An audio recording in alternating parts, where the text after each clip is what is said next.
오늘도 시청해주셔서 감사합니다. 일반적으로 많은 사람들이 모든 식재료를 냉장고에 보관하는 것이 좋다고 생각하지만 이는 실제로는 맛과 식감이 변할 수 있으며 때로는 음식의 성분이 변해 발암물질이 생성될 수도 있다는 사실을 간과하는 경우가 있습니다.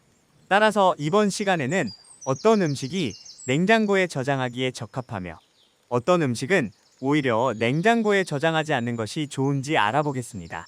첫 번째는 계란입니다. 계란은 닭이 낳은 직후 큐티클이라고 불리는 보호층으로 덮여 있습니다. 겉으로 보면 계란은 내용물을 완벽하게 보호하고 있는 것처럼 보이지만 실제로는 껍질 표면에 약 7,000개에서 18,000개 정도의 미세한 작은 구멍들이 있습니다.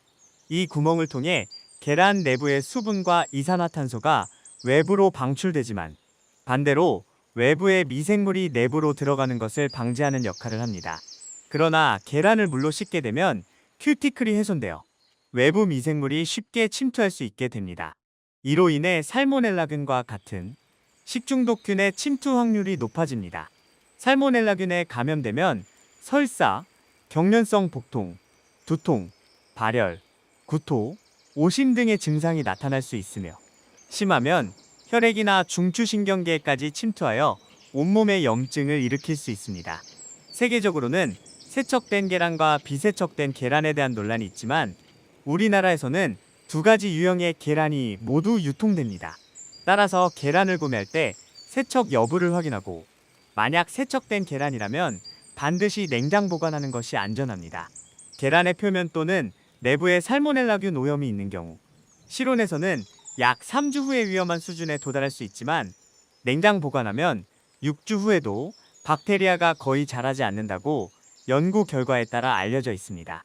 그러므로 달걀은 가능하면 냉장 보관하는 것이 좋지만 보관할 때는 따로 보관 용기에 담아서 냉장고 하단에 두는 것이 다른 식재료의 오염을 방지하면서 더 신선하게 보관할 수 있습니다. 두 번째는 감자입니다. 감자는 맛있고 포슬포슬한 식감과 담백한 맛으로 많이 알려져 있지만 감자는 보관이 까다로운 식재료 중 하나입니다. 감자를 사도 이하의 낮은 온도에서 냉장 보관하면 포도당 함량이 증가하는데 이 포도당이 고온에 노출되면 아스파라긴이라는 성분과 결합하여 아크릴아마이드라는 유해 물질을 생성합니다. 아크릴아마이드는 국제암연구소에서 발암 가능성이 있는 물질로 분류되며 특히 고탄수화물 식품인 감자와 같이 120도 이상의 고온에서 오랫동안 조리할 때 자연적으로 생성됩니다. 예를 들어 감자칩이나 감자튀김을 굽거나 튀길 때 조리 온도가 높을수록 또는 조리 시간이 길수록 더 많이 생성됩니다. 연구 결과에 따르면 이 물질은 동물과 인간의 신경계통에 독성을 미치며 유전자 변형과 위종양, 신경독성, 신장 및 간 독성을 유발할 수 있습니다. 따라서 감자를 더 안전하게 섭취하기 위해서는 냉장고나 서늘한 베란다에 보관하고 직사광선이 비치지 않는 곳을 선택하는 것이 좋습니다. 보관 온도는 섭씨 8도 이상으로 설정하는 것이 이상적입니다. 세 번째는 견과류입니다. 견과류는 건강에 좋다는 이유로 많은 사람들이 꾸준히 섭취하고 있습니다. 그러나 견과류를 잘못 보관하면 큰 문제가 발생할 수 있습니다. 한 식품 업체가 견과류 보관 여부를 조사한 결과 잘못된 방법으로 견과류를 보관하는 비율이 56.2%로 절반이 넘는다는 결과가 나왔습니다. 이 중에서 30.6%는 쉽게 손이 닿을 수 있는 공간에, 25.6%는 주방이나 천장과 같은 곳에 보관한다고 나타났습니다. 견과류를 내부 공간에서 보관하면 아플라톡신이라는 강력한 독성 물질이 생성될 수 있습니다. 이 물질은 국제암연구소에서 1급 발암물질로 분류되며 간경변, 간의 출혈 괴사 등을 유발하여 간암의 원인으로 알려져 있어 특별한 주의가 필요합니다. 무엇보다 아플라톡신은 물로 씻거나 가열해도 독성이 사라지지 않으므로 미리 예방하기 위한 올바른 보관 방법이 중요합니다. 아플라톡신은 25도 이상의 고온 또는 상대 습도가 60%에서 80%인 다습한 환경에서 가장 잘 형성됩니다.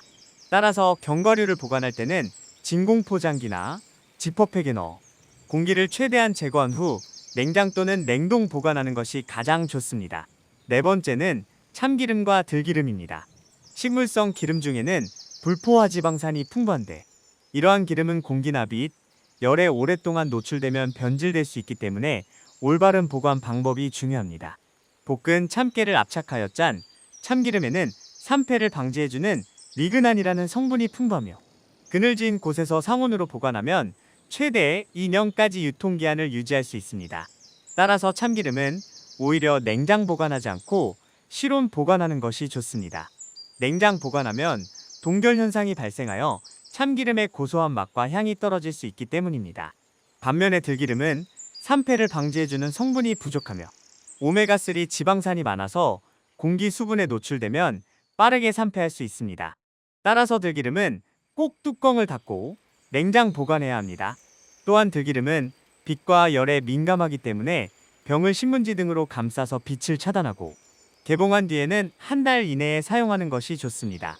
한 가지 팁으로 참기름과 들기름을 8:2의 비율로 섞으면 리그난 성분이 더해져 영양소가 풍부해지면서 보관 기간도 2배로 늘릴 수 있다고 합니다. 이러한 방법을 활용하는 것도 좋은 방법일 것입니다. 5번째는 생닭입니다. 가끔 몸보신을 위해 생닭을 구매하고 요리에 활용하는 분들이 많이 계십니다. 그러나 생닭을 구매할 때 주의하지 않으면 큰 건강 문제를 야기할 수 있다고 합니다. 가정에서 생닭을 조리할 때 주의해야 하는 주요한 요소 중 하나는 캠필로박터균입니다. 이 균은 동물, 가축, 조류의 위장 내에 존재하는 식중독균 중 하나로 인체에 감염되면 발열, 권태감, 두통, 근육통과 함께 구토, 복통, 설사 등의 증상을 유발할 수 있습니다. 캠필로박터균에 감염되는 주된 경로는 고기를 완전히 익히지 않거나 생으로 섭취할 때 발생하는 경우가 많습니다. 따라서 요리를 할 때는 항상 충분히 익혀서 먹어야 합니다. 그러나 문제는 생닭 자체가 아니라 생닭과 함께 다루는 다른 식재료와 주방 환경입니다. 생닭을 씻거나 만질 때 물이 튀어서 다른 식재료를 오염시키거나 생닭을 만진 손으로 다른 식재료를 만질 때 또는 동일한 주방기구를 사용할 때 교차 감염이 발생할 수 있습니다. 특히 냉장고에 보관하는 동안 생닭이 다른 식재료에 닿게 되면 과일이나 채소와 같은 식재료가 캠필로박터균으로 오염될 가능성이 있습니다. 캠필로박터균은 매우 적은 양에도 민감하게 반응하므로 예민한 주의가 필요합니다. 따라서 생닭을 냉장고에 보관할 때는 핏물이 묻지 않도록 밀폐용기에 담고 냉장고 맨아래 칸에 보관하는 것이 가장 좋습니다. 6번째는 밥입니다. 찬밥 신세라는 말이 옛말로 여겨졌던 것은 냉장고에 보관한 밥이 오히려 건강에 더 좋다는 이유 때문입니다. 밥은 수분을 제외하면 약 90%가 전분으로 구성되어 있는데 이 전분은 소화가 빠르게 이루어져 포도당으로 흡수되면서 혈당을 높일 수 있어 비만과 당뇨의 원인이 될 수 있습니다. 그러나 냉장고에 보관한 밥은 저항성 전분이 형성되는데 이러한 저항성 전분은 소장에서 흡수되지 않고 대장으로 직행하는 특성을 가지고 있어 혈당을 높이지 않으면서 포만감을 높이고 칼로리 섭취를 줄이는 장점이 있습니다. 그렇다면 밥을 냉장실과 냉동실 중 어디에 보관하는 것이 좋을까요? 저항성 전분은 1에서 4도 사이에서 가장 활성화되는데 냉장실에서 6시간 이상 보관한 밥에는 갓 지은 밥보다 저항성 전분이 약 3배 정도 많다고 합니다. 그러나 밥을 냉동하게 되면 전분의 변화가 일어나지 않아 저항성 전분의 효과를 보기 어렵다고 합니다. 따라서 밥을 지은 후 김을 한번 빼고 냉장실에 넣어 최소 6시간 이상 보관한 뒤 전자레인지로 데워 먹는 것이 보다 건강한 방법입니다. 7번째는 토마토입니다. 토마토는 익을수록 그 본연의 맛을 더 발휘하는데 냉장고에 보관할 때 차가운 온도는 이 맛을 막아버릴 수 있습니다.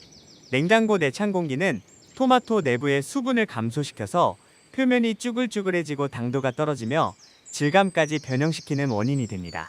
그래서 가급적이면 토마토는 햇볕이 없는 서늘한 곳, 약 15에서 25도 정도의 실온에서 보관하는 것이 좋습니다.